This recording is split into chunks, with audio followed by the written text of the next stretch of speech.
1979 tornado has always fascinated me. And I think it has fascinated most meteorologists in New England because it was probably one of the strangest tornadoes that has ever occurred in New England. There have been some big ones here before. The '89 tornado from Cornwall and Bantam and down to Hamden. That was a big classic summer tornado. It was a hot summer day. It was really humid. It was the perfect setup for a tornado. You would see that setup and think, looking at the weather maps, that's going to give you a big tornado. There were other ones like the 1953 tornado in Worcester. All the classic signals that you would look at in Oklahoma and say, that's a tornado setup. One of the rare situations where something like that is over New England. October 3rd, 1979 doesn't fit any of those. We don't get tornadoes in October very often. And the fact that one of the strongest tornadoes to hit the Northeast on record hit in October still is such a bizarre weather fact. And it has actually led to several studies. You know, meteorologists have actually studied this event to try to figure out, especially back then, what exactly happened. So let's go off of that. So what was so unusual about this tornado besides the fact that it was in October? So one thing that was very unusual about the storm, besides it occurring in October when we typically don't get much severe weather, was that the storm was moving from south to north. So most of our tornadoes that we get happen on what we call northwest flow days. The wind is blowing from the northwest to southeast, and the tornadoes frequently touch down in Litchfield County and then come down into the valley or down to the shoreline. This one did the opposite. It started over the Atlantic Ocean south of Long Island, not as a tornado but as a thunderstorm, and it came north. It went over New Haven. It got up to West Hartford. It produced a lot of serious flooding and a lot of really big hail. And then it got to Windsor in the Pequannock section of town, and it dropped one of the most violent tornadoes the state has ever seen. And if we go back and look at the directions that all tornadoes in Connecticut travel, almost all of them move from west to east, generally. Some northwest to southeast, others do from west to east. This one traveled from south to north, and that's really unusual for us in Connecticut. So you think of all the typical setups for tornadoes, and you would not think of what happened on October 3rd. Right, so this is kind of a basic question, but what is a tornado? So a tornado is a violently rotating column of air. That is the official definition. It sort of makes sense, right? You see a video of a tornado and it's violently rotating and it's doing stuff to the ground. It's picking stuff up, trees or pieces of houses, or in this case, old airplanes at the Air Museum. And so a tornado forms when you have most of the time from a thunderstorm that's rotating. So thunderstorms that spin around are called mesocyclones. And some of them, not many of them, some of them that rotation winds up connecting to the ground and you get a tornado that forms. And this is one of those storms where that happens. So there has to be several different factors for it to actually get to that point. You can have severe thunderstorm watches. Yep. So what's a watch and a warning? So a watch's conditions are favorable for tornadoes. Or a tornado watch would mean conditions are favorable for tornadoes. A tornado warning would mean a tornado is imminent or occurring. So if the one is detected on radar, you would issue a tornado warning. The National Weather Service would. One of the things that is sort of ironic about the 1979 tornado was that the tornado passed over the Weather Bureau, almost right over where the meteorologists who would issue the warnings were working.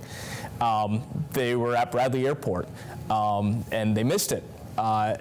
Probably the biggest weather miss in the history of Connecticut. They could see it out the window and they never issued a warning. By that point, it would have been too late. It had already moved through Pequannock. The warnings weren't really disseminated the way they are now. They took a little bit of time to get it out. So in the end, it probably wouldn't have made a huge difference. But the fact that the tornado went without warning and passed right over the airport and the weather station at the airport also is another, example of how this tornado was just sort of a weird one. So, and this is just speculation, but why do you think it was missed? Why do you think the radar did not pick it up? So that's a good question. For one, we didn't have Doppler radar back then. So what Doppler radar does is Doppler radar detects the winds inside a storm. So it can tell us if a storm is spinning around, because Doppler radar can look at the precipitation inside a storm and see if it's blowing around in a circle and how quickly it's spinning. So back in 1979, we didn't have that. We didn't have Doppler radar in Connecticut until the mid-90s. 94 maybe was the first Doppler radar that covered Connecticut. So we didn't have that ability to see inside the storm and see if a storm was spinning around. I think part of it is 40 years ago, the technology was not how it is now. We didn't really have computer models that could forecast things like that. The radar network, the radars were really old. Radars have what's called a cone of silence, where sometimes you can't see what's right over a radar because the radar beam goes out in all different directions, but it doesn't go straight up. So when the tornado's touching down on top of the Weather Bureau, which happened in this case, there is something to be said about there is a cone of silence. It could miss it. I think if the 79 tornado happened today, we would have seen it south of Long Island. We would have seen that specific cell, and we would have known that someone was in trouble. I would imagine we would have had a warning out long in advance of the storm touching down.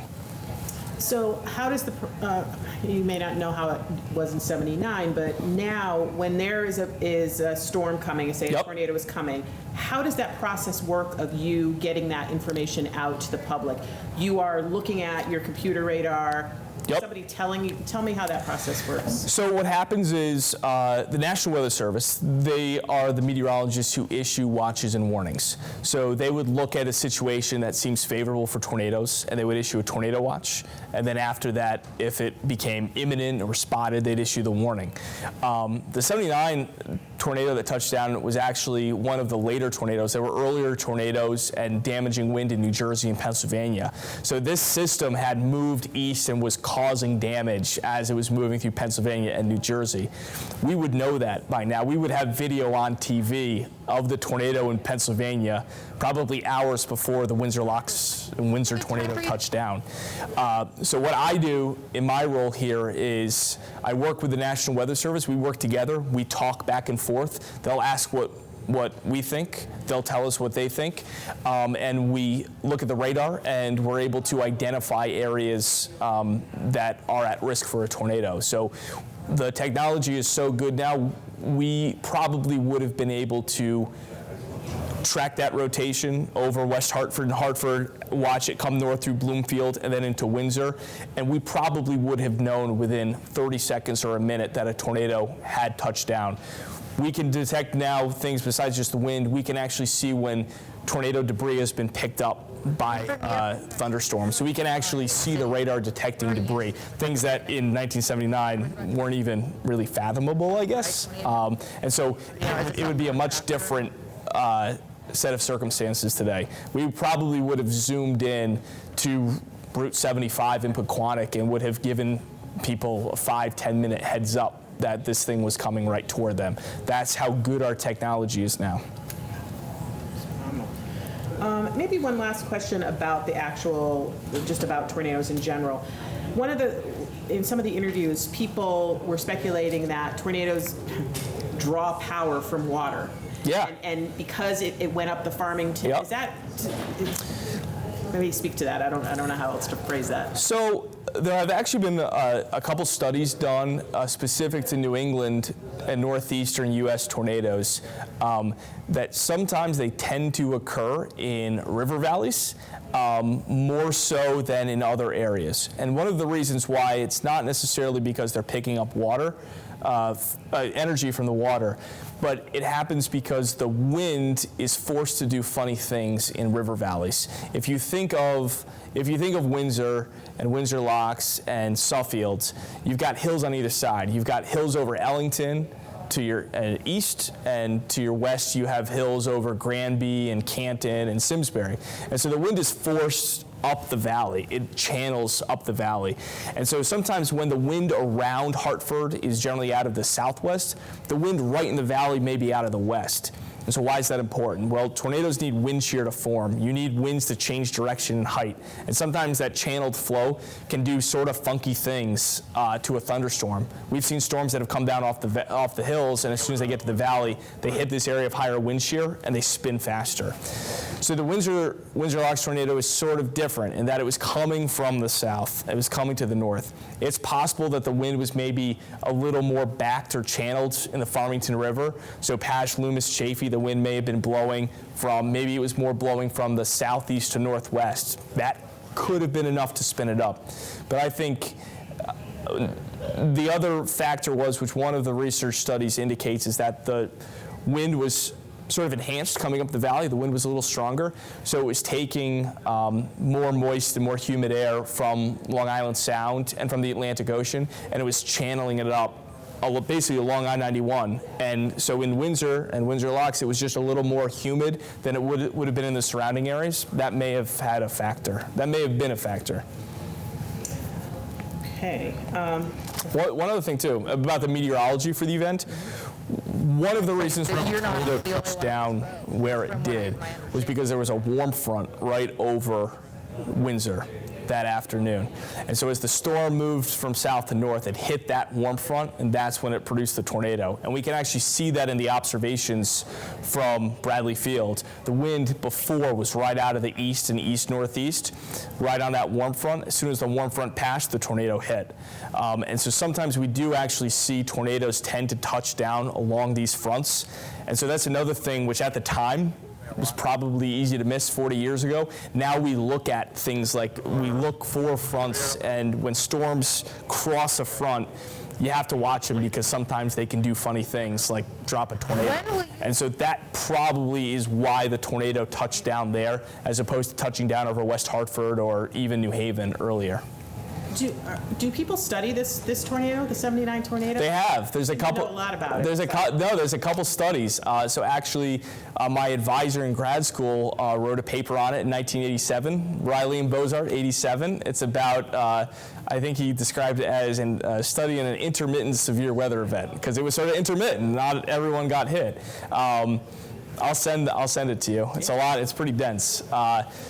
Ted Fujita, the tornado researcher who invented the Fujita scale, which is what we use to rank a tornado's strength, he had in the late 70s and early 80s gone around the country and did aerial surveillance of after tornadoes hit and basically mapped the damage and came up with his scale. So the Windsor tornado was an F4. The F is Fujita. That's him. He actually flew over the airport and up north into Massachusetts to track the storm's path. The former president of the American Meteorological Society, Roger Wakimoto, was his grad student who was studying with him and was in the plane with him as the plane was flying over Windsor and Windsor Locks a week after the tornado hit. I sent him an email. I said, "You don't happen to have any of those old pictures, do you?" He didn't have any of them, unfortunately. But so this has been studied a lot because it was sort of unusual. You don't think of big damaging tornadoes in Connecticut. And there's more than you wanted to know. That's great. Let's just talk just briefly just about the footage from NBC 30 or WVIT. Yeah. Tell me that story. Tell me how you found that footage. So when we were moving from our old building to our new building, we were cleaning the old building out right before it was getting demolished. And we had this really ratty, old, busted up cabinet in the corner of the weather office that was locked. And I didn't think anything of it until we had to clean it out, and it was locked. No one knew where the key was. I think the cabinet had probably been open years. So I took a hammer to it just to bust it open to see what was in there, thinking there probably wasn't anything.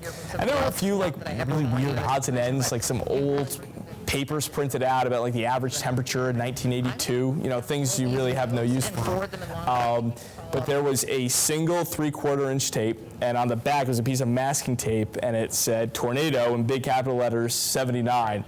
And I immediately thought to myself, I can't believe I found it. And I took it to some guy who restores old tapes because we couldn't play it. We didn't even have a 3/4-inch tape deck. Yeah. We don't even have a beta deck anymore. So so I took it. We got it restored, and we had the entire air check from the 11 o'clock news from that night, from October 3rd, 1979. And it's great. We have a couple pieces of tape that exists from the sort of the beginning of the state, or toward the beginning of the station, but we don't have much from before 1985. Most of the stuff destroyed in a flood. It was old film, and there was a person and it knocked out a lot of our archive footage. But we have that one. So. What did you think when you looked through and saw? I couldn't believe it. I mean, we had so much in there. It was also from that night too. I sort of wish we had something from October 4th, 1979, which had more video in the daylight. But you watch it and you realize how far the technology's come. There's the meteorologist at the time. He drew with marker on a map to show where the tornado went. You see, he's got like Route 20 and Route 75 in the airport, and he's drawing to say from our best knowledge, this is where the tornado touched down and went.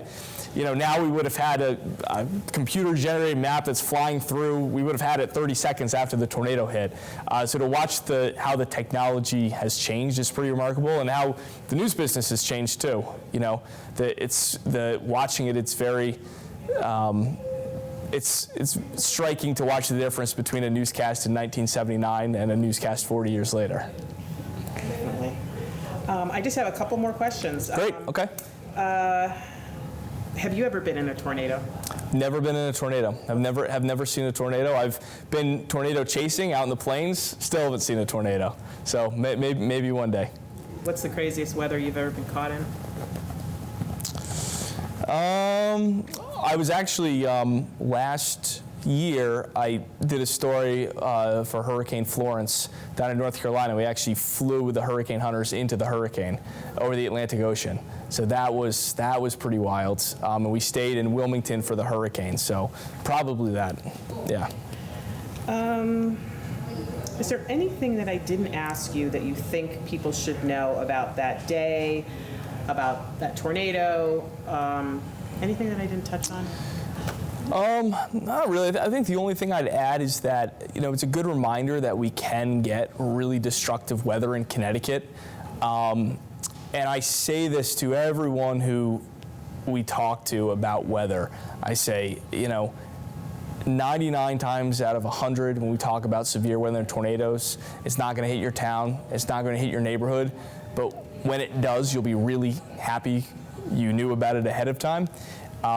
And storms like the Windsor tornado are a good reminder that, it's unusual here. We don't get it often, but we can get really ugly, terrible storms here. And that was one example. There's so many stories about the 79 tornado that you hear.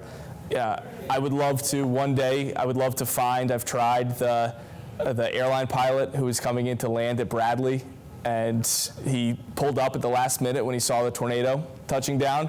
There's a wire copy that was in the Current that day. I don't know his name. I would love to find him if he's still with us. Who knows? The air traffic controllers at Bradley who were working that day and saw it coming. There's so many stories of people from that day. And it's important to tell their stories because for a lot of people it changed their life. They lost their house, they lost their neighborhood. And I think there's probably not many days that go by when there's a storm or there's a rumble of thunder that they don't think about where they were on October 3rd, 1979. And in one of the crazy weather coincidences of Connecticut, it snowed a week later. It snowed on October 10th, 1979. Bradley had 1.7 inches of snow. So not many states can say, you get a tornado on October 3rd and 7 days later you get 1.7 inches of snow, which was pretty crazy.